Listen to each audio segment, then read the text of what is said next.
আমার একটা প্রশ্ন ছিল, এক যুবক প্রশ্ন করছে, এক হুজুর বলেছে যে মজা করে 3 বার কবুল বললে বিয়ে হয়ে যায়। এখন আমরা বিদ্যালয়ের শিক্ষকরা আমাদেরকে দিয়ে বিয়ের নাটক করিয়েছে এবং কবুলও বলেছি। এখন আমরা কি করতে পারি? কাজটা তো জটিল হয়ে গেছে। দেখুন, শরীয়ত মোতাবেক বিয়ের জন্য শর্তগুলো কি? ইজাব, কবুল আর শাহেদাইন, 2 জন সাক্ষী। আর মোহর যেটা, এটা ফরজ না, এটা ওয়াজিব। এটা কি? ওয়াজিব। এখন মেয়ে বসে আছে, ছেলে আছে, 2 জন সাক্ষী দাঁড়ায় আছে, প্রাপ্তবয়স্ক। কথা বলে না। এখন ছেলে যদি মেয়েকে বলে আমি তোমাকে বিয়ে করলাম, মেয়ে যদি হাটা কিছু না করে মুস্কি হাসিও দেয়, বিয়ে হয়ে গেছে। আর বিয়েটা এমন যে মজা করে করলেও বিয়ে হয়ে গেছে। আর বাকিটা শিক্ষকরা বুঝবে। আর যদি ছেলে মেয়েকে পছন্দ করে থাকে তো ফিরি ফিরি ভালোই হয়েছে। আপনারা ইউটিউবার বা মিডিয়াদের উপরে এত খেপেন কেন ভাই? আপনারা দেখেন না টিভি চ্যানেলগুলো কিন্তু ওয়াজ মাহফিলের খবর প্রচার করে না, কনসার্টেরটা করবে। ওই দেখা যায় 30 জন নাস্তিক মিছিল করতেছে, সব মিডিয়া তাদেরকে কাভারেজ দেয়। আর এখানে হাজার হাজার মানুষ, চ্যানেলগুলো দেখবেন কোনো প্রচার করবে না, কারণ এই কর্পোরেট মিডিয়াগুলো ইহুদিদের পয়সায় চলে। আল্লাহর দ্বীনের দাওয়াত বিশ্বব্যাপী ছড়ায় দিচ্ছে মিডিয়া কর্মীরা, ইউটিউবার ভাইরা। ওরা আসলে ওদের সুযোগ দিবেন, বসতে দিবেন, পারলে কিছু খাওয়াই দিবেন। দাঁড়াইছেন কেন আপনারা? বসেন, সবাই বসে যান। আমি সবার জন্য দোয়া চাই, আমার জন্য দোয়া চাই। আল্লাহ যেন আমাকে তার দ্বীনের কাজ করা অবস্থায় মৃত্যু দেন এবং মৃত্যুটার জন্য শাহাদাতের মওত দেন। কিছু প্রশ্ন এসছে, আমি উত্তর দিয়ে দিচ্ছি। সামনে আনো।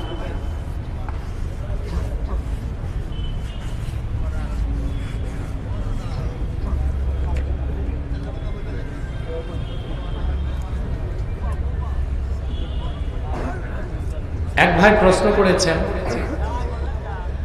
আমরা সেজদা করি কপাল নিচে দিয়ে, আল্লাহ কি নিচে নাকি উপরে নাকি অন্য কোথাও? যে প্রশ্ন করছে তাকে বলবো, আমরা মুনাজাত যখন করি তা হাতের তালু কোন দিক থাকে? কথা বলেন। আল্লাহ সর্বত্র বিরাজমান, এলমান কুদরাতান। আল্লাহ কোথায় আছে প্রশ্ন করাও বেয়াদবি, এই প্রশ্ন করাও। তবে অবশ্যই আমরা বলি যে আল্লাহর আরশ ফাওকাস সামাওয়াতিস সাবঈ, 7 আকাশের উপরে আল্লাহ আরশে আজিম। তবে আল্লাহ আরশে আজিমের মুখাপেক্ষী নন। আরশে আজিম আল্লাহ যখন সৃষ্টি করেন নাই তখন তো আল্লাহ ছিলেন না, ঠিক না? গোটা সৃষ্টি জগতের ঊর্ধ্বে আমার আল্লাহ, তিনি সর্বত্র বিরাজমান, এলমান কুদরাতান। সেজদা যে করি কপাল মাটিতে ঠেকায়া, কথা বুঝতেছেন? তা আল্লাহ তো আল্লাহকে সেজদা করার জন্য কেবলা বানাই দিয়েছেন কাবাকে। এখন কাবা কি আকাশে না মাটিতে? এই জন্য সেজদা করতে হয় মাটিতে কপাল রেখে। সহজ বিষয়টা বুঝেন না? আপনি কি আউল বাউল ফাউলদের খপ্পরে পড়ছেন নাকি?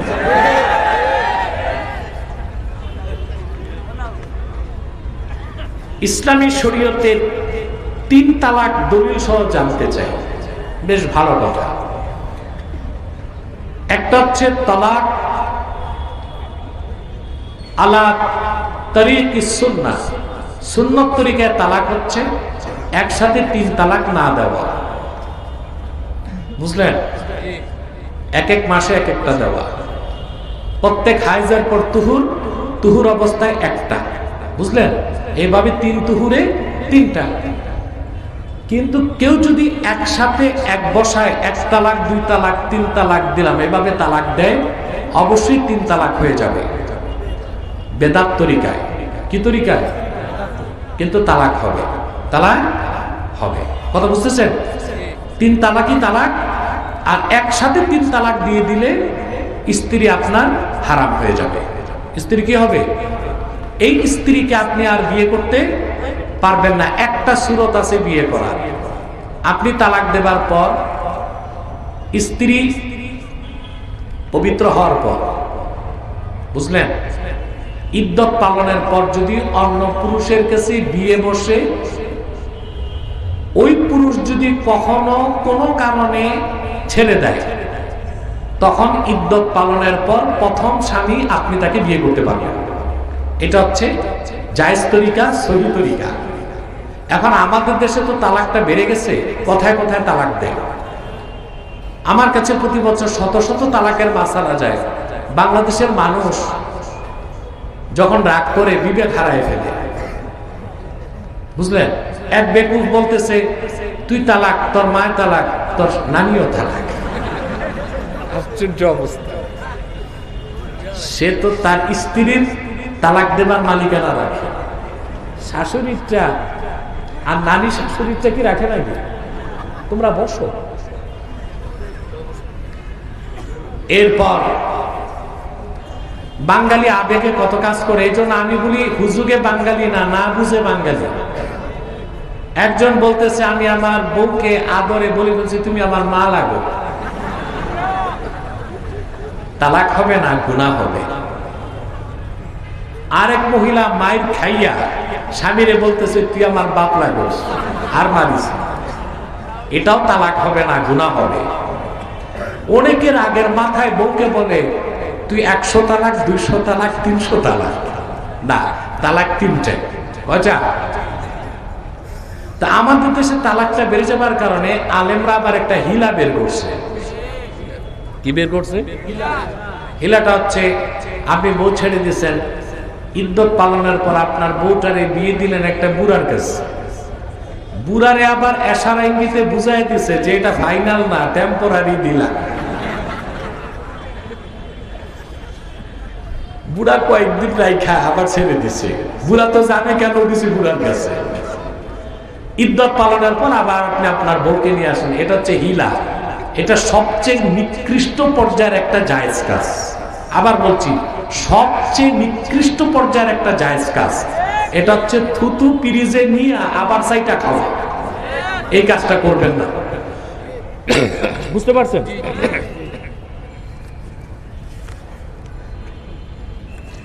মা বাবার পায়ে ধরে সালাম করা যাবে কিনা? জি। এখন সালাম যে কি তাই তো বুঝেন না। মা বাবা, পীর বুজুর্গ, ওস্তাদ, তাদেরকে বুসা দেওয়া যাবে, কাদাম বুসি। কাদাম বুসি মানে হচ্ছে পায়ে চুমা দেওয়া। কি দেওয়া? এটা তো আছে, হাদিস শরীফে আছে, আবু দাউদ শরীফে আছে, আল আদাবুল মুফরাদ হাদিসের কিতাবে ইমাম বুখারী হাদিস এনেছেন। ইন্না আলিয়ান রাদিয়াল্লাহু তাআলা আনহু কানা ইউকাব্বিলু রিজলা আব্বাসিন ওয়া ইয়াদাহু। হযরত আলী রাদিয়াল্লাহু তাআলা আনহু প্রায় সময় ওনার চাচা আব্বাসের হাতেও চুমা দিতেন, পায়েও চুমা দিতেন। বুঝলেন? এখন এই যে কদম বুসি, পায়ের চুমা দেওয়া, এটা দিবেন কেমনে? তরিকা তো আছে। কথা বলেন। গায়াতুল আওতার ফতোয়ার কিতাবে এসেছে, যদি মা বাবা, উস্তাদ বুজুর্গ কাউকে পায়ের চুমা দিতে হয়, উঁচাদার জায়গায় বসাইতে হবে। কোথায়?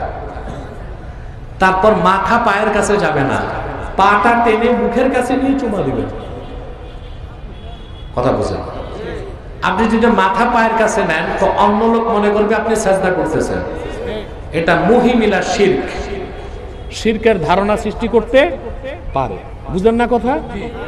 এই জন্য মা বাবা, উস্তাদ বুজুর্গের পা নিজের দিকে টেনে চুমা দিতে আপনি পারেন।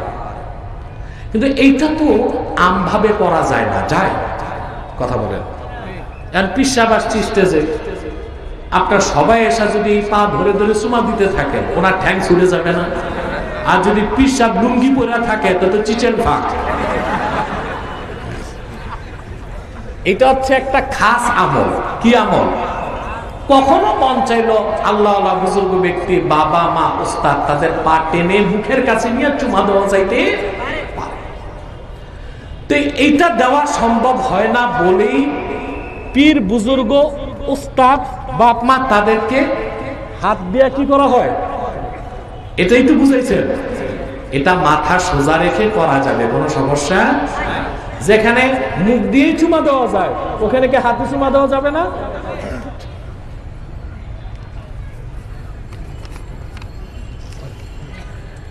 পীর কি ধরতেই হবে, বাধ্যতামূলক নাকি?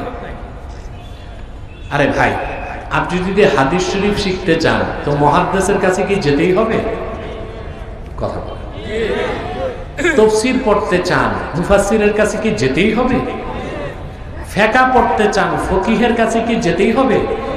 তরিকাত তাসাউফ মারিফত শিখতে হলে হক্কানি পীরের কাছে তো যেতেই হবে। আল্লাহ বলে দিয়েছেন, ইয়া আইয়ুহাল্লাযীনা আমানুত্তাকুল্লাহ ওয়া কুনু মা'আস সাদিকিন, ঈমানদারগণ আল্লাহকে ভয় করো আর সত্যবাদীদের সঙ্গী হও। পীরের সুরত কি আল্লাহর সুরত? নাউজুবিল্লাহ। এই কথা যে বলবে, এই বিশ্বাস যে রাখবে, সে নিঃসন্দেহে কাফের এবং মুশরিক। আল্লাহ তাআলা লাইসা কামিসলিহি শাই, আল্লাহর কোনো মেসাল নাই, সুরত নাই। সকল সুরত ও আকারের স্রষ্টা আমার আল্লাহ, এবং ওনার সাথে কোনো সৃষ্টির তুলনা হইতে পারে না। তুলনা দেওয়া শিরক, শিরকুন ফিস সিফাত। এরকম আকীদাধারী মানুষ মুশরিক এবং কাফের। পকেটে রাখ। আর কি? এই তুমি দৌড়াও কই? কাছে আসছো নাকি, না ভয়তে বসে গেছো? এই তো মুনাজাত হয়ে যাবে, অনেক রাত হয়ে গেছে। গান বাজনা কি? কোন ধরনের গান, কোন ধরনের বাজনা হারাম? কোন ধরনের মদ হারাম, কোন ধরনের হালাল? সবটাই হারাম। সকল প্রকার গান বাজনাই হারাম। এখন প্রশ্ন হচ্ছে গান কোনটা? গেনা তাগান্নি হচ্ছে যে কোনো সংলাপ বাদ্যযন্ত্রের সাথে যখন গাওয়া হয় সেটাই গেনা। আর যে কোনো সংলাপ মাজামির বা বাদ্যযন্ত্র ছাড়া যদি গাওয়া হয় সেটা গাজাল। সেটা কি? বাদ্যযন্ত্র ছাড়া গাজাল বা সঙ্গীত শোনা যায়, কিন্তু বাদ্যযন্ত্র যুক্ত হলে ওইটাই গেনা, ওইটাই গান, ওইটা হারাম। যা আমিমুল ইহসান মুজাদ্দিদি রাহমাতুল্লাহ কওয়াইদুল ফিকহ কিতাবের মধ্যে সংজ্ঞাটা দিয়েছেন। আর বাদ্যযন্ত্রের সাথে সকল প্রকার গান বাদ্য হারাম। এই ক্ষেত্রে চারো মাযহাব একমত। চারো মাযহাব قد إن أقد الإجماع على أن سماعة الغناء فسق والجلوس في مجلسها نفاق والتلذذ بها كفر। চারো মাযহাব একমত, ঐকমত স্থাপন করছেন গান বাদ্য শোনা হারাম, গান বাদ্যের মজলিসে যাওয়া মুনাফিকি, গান বাদ্য শুনে স্বাদ উপভোগ করে তাকে বৈধ মনে করা কুফরি।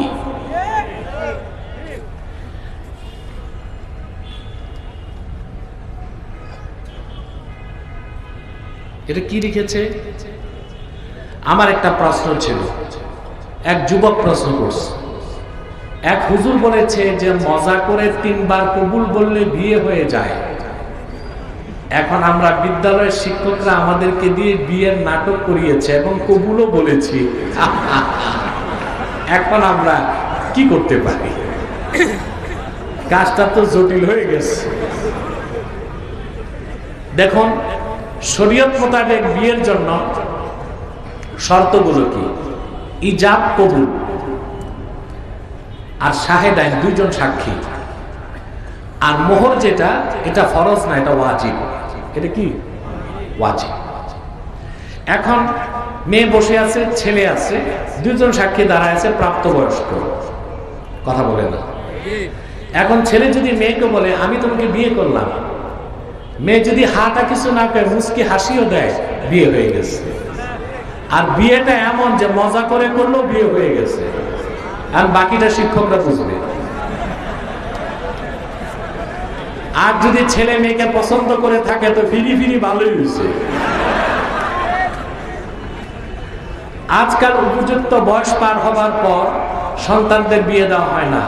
ফেতনার এই জমানায় সন্তানদের সময় মতো বিয়ে দেওয়া কতটা গুরুত্বপূর্ণ দেখুন। বাংলাদেশে যে একটা আইন আছে শরীয়ত বিরোধী, ছেলের বয়স 21 আর মেয়ের বয়স 18 হওয়ার আগ পর্যন্ত এই বিয়েকে প্রচলিত ভাষায় বলা হয় বাল্য বিবাহ। ইসলামে বাল্য বিয়ে বলতে কিছু নাই, বালেক বিবাহ আছে। ছেলে ম্যাচিউরড, মেয়ে ম্যাচিউরড, বিয়ের বয়স হয়ে গেছে। ছেলে যদি বিয়ে করতে চায়, মেয়ে বিয়ে করতে চায়, অভিভাবক যদি বাধা দিয়ে রাখে, বিয়ে বহির্ভূত যত গুনার কাজ হবে দায় অভিভাবককেই নিতে হবে। আর আমি যুবকদেরকে বলে যাচ্ছি, তোমার বয়স হয়ে গেছে, কোন মেয়েকে তোমার পছন্দ হয়েছে, বাপ মা বিয়ে দিচ্ছে না, তোমার দ্বারা যদি জেনা বেবিচারের আশঙ্কা থাকে, তুমি বালেগ মেয়ে বালেগা, যদি পারো শরীয় সম্মতভাবে বিয়ে করে নাও, পরে বাপ মাকে মানায় নিবা। তারপরও জেনার মতো গর্হিত অপরাধ করার সুযোগ নাই। আর যদি জেনার সম্ভাবনা না থাকে তো তোমাকে সবর করতে হবে, বাপ মা যখন দেয় তখনই করতে হবে।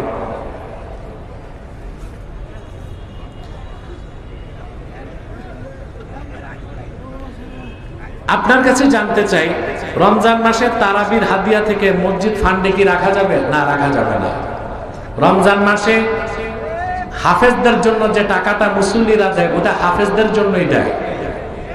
এখন ধনী এলাকায় দেখা যায় 2 লাখ টাকা উঠে গেছে, তো কমিটির মানুষের কলিজা জ্বলে হাফেজ দুজনের 2 লাখ টাকা দিতে।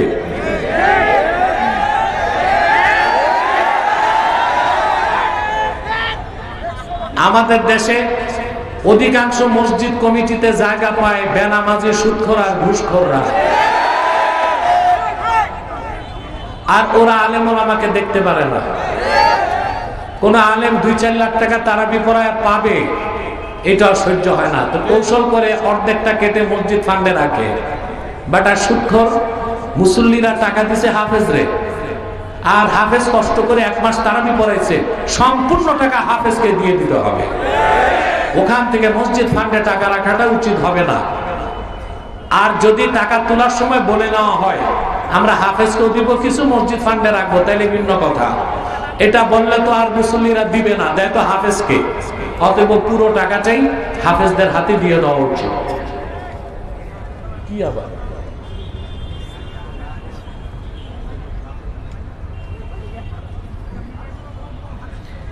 এক ভাই প্রশ্ন করেছে, কোন মুসলমান খ্রিস্টানদের ক্রিসমাস ডেতে হ্যাপি ক্রিসমাস বা মেরি ক্রিসমাস ডে বলতে পারবে কি? যদি কেউ বলে বা ক্রিসমাস পালন করে, তার ব্যাপারে ইসলাম কি বলে?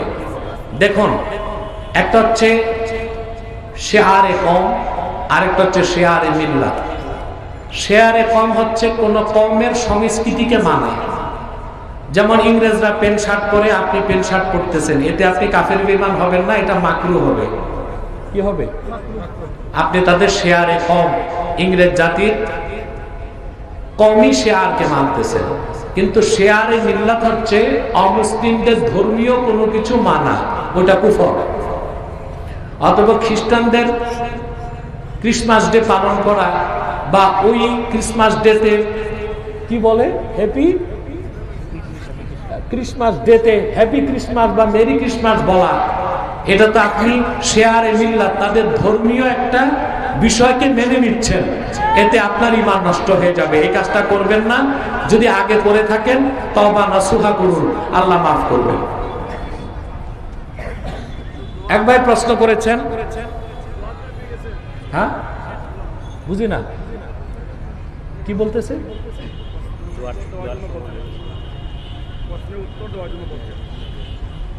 প্রশ্নের উত্তর। ও আচ্ছা, লন্ডনে একটা সুপার মার্কেটে কাজ করি, সেটার মাহাজন ক্রিসমাস উপলক্ষে সব স্টাফদের নিয়ে একটা পার্টির আয়োজন করে, সেখানে মুসলিমদের জন্য হালাল ফুড থাকে।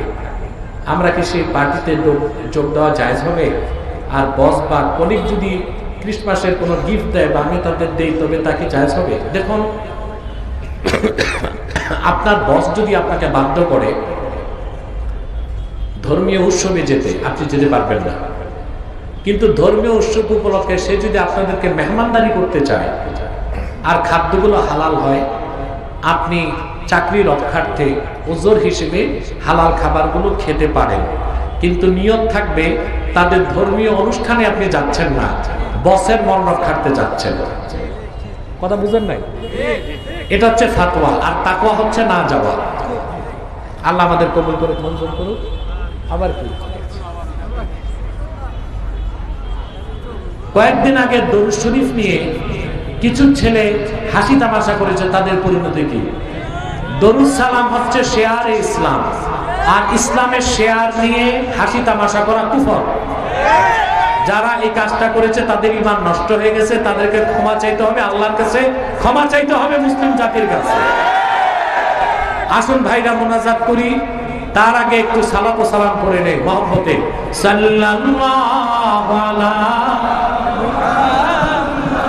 সাল্লাল্লাহু আলাইহি ওয়াসাল্লাম, সাল্লাল্লাহু আলা মুহাম্মাদ সাল্লাল্লাহু আলাইহি ওয়াসাল্লাম, ইয়া নবী সালাম, ইয়া রাসূল ইয়া হাবিব সালাওয়াতুল্লাহ মুহাম্মাদুর রাসূলুল্লাহ সাল্লাল্লাহু আলাইহি ওয়াসাল্লাম, খাতামাল্লাহু বিহিন নুবুওয়াহ ওয়া হাকামান লা নাবিয়্যা বা'দাহু, ইয়া নবী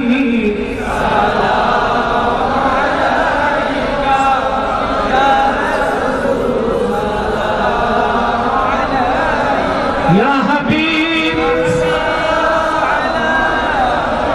صلوات الله بلغ العلا بكماله حسنت جميعا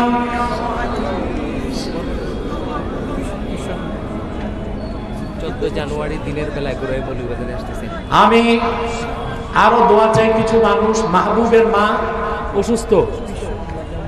তাহরিকে কমিটির যে সদস্য, কি নাম? বিগত মানে এক সপ্তাহ 2 সপ্তাহ থেকে অনেক কষ্ট। আচ্ছা আচ্ছা, আমি সবার জন্য দোয়া চাই যারা পরিশ্রম করেছে।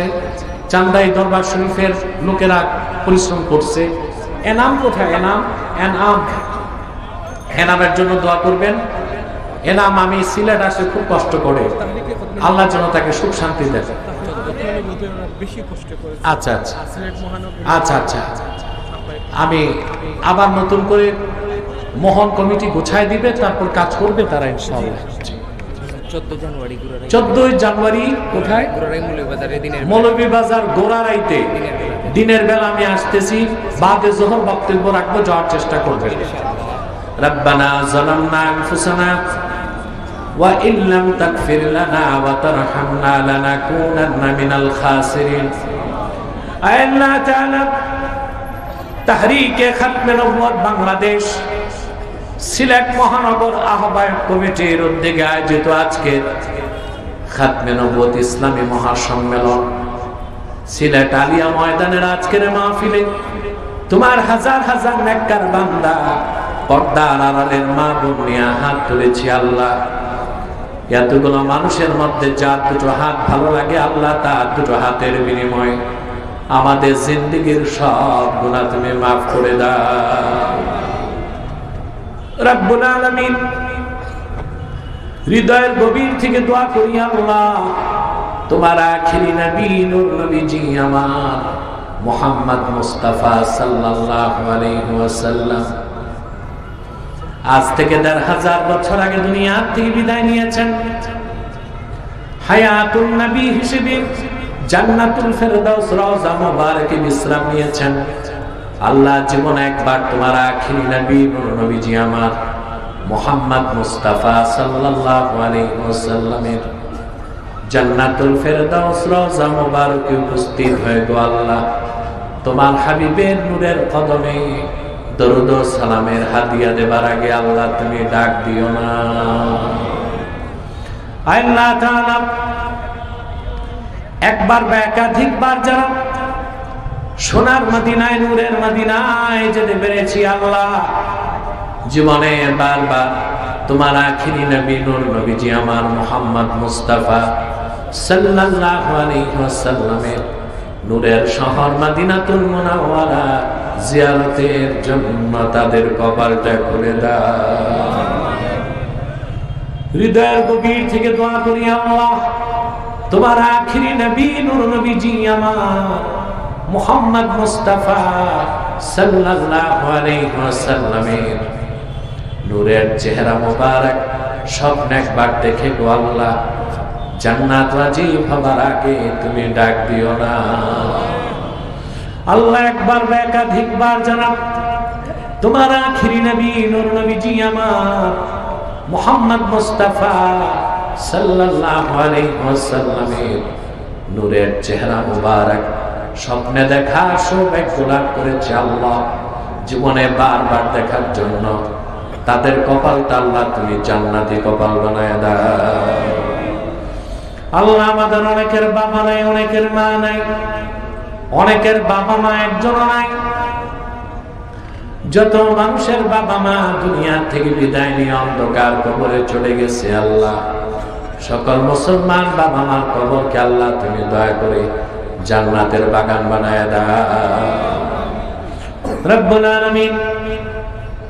আজকের মাহফিলের জন্য তাহরিকে খাতমে নবুয়ত বাংলাদেশ সিলেট মহানগর আহ্বায়ক কমিটিতে যারা কাজ করেছে, ধন দিয়েছে, মন দিয়ে খেটেছে, নৈতিক সমর্থন জ্ঞাপন করেছে, আল্লাহ সকলের ধনবানকে কবুল করে আজকের মাহফিলটা তুমি কবুল ও মঞ্জুর করে নাও।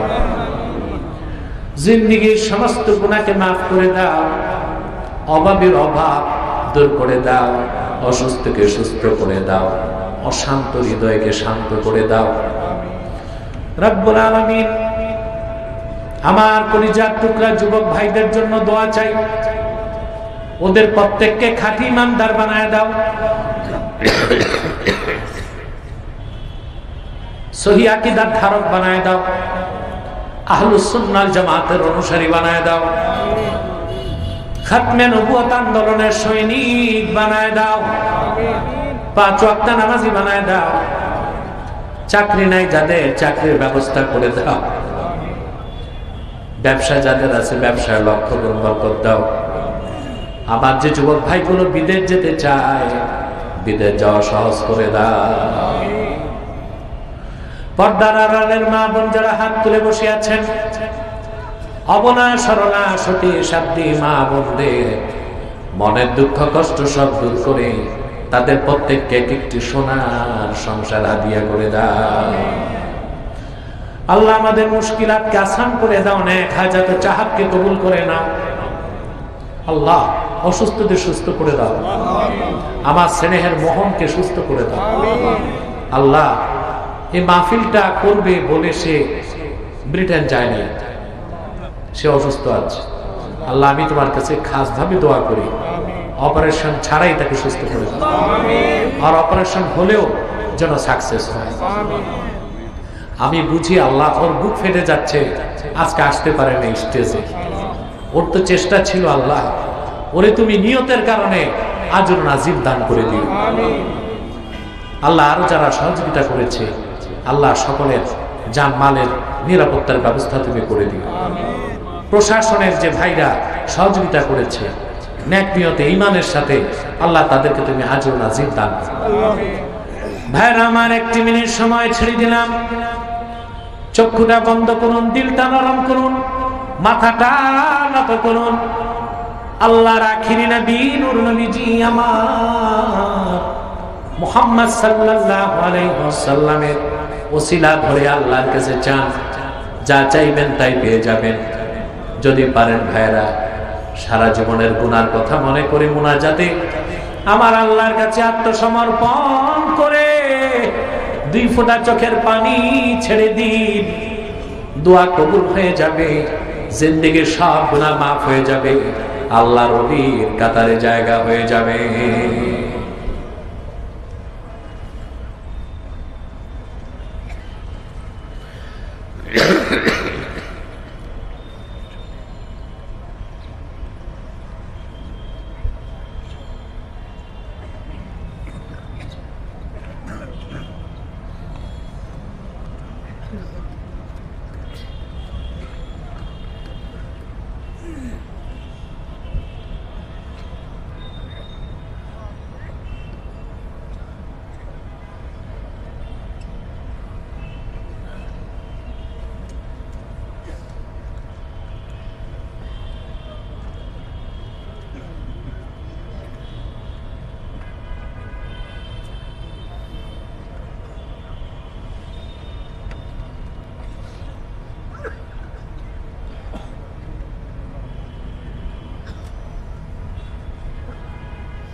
বাবার জন্য মায়ের জন্য দোয়া করেন।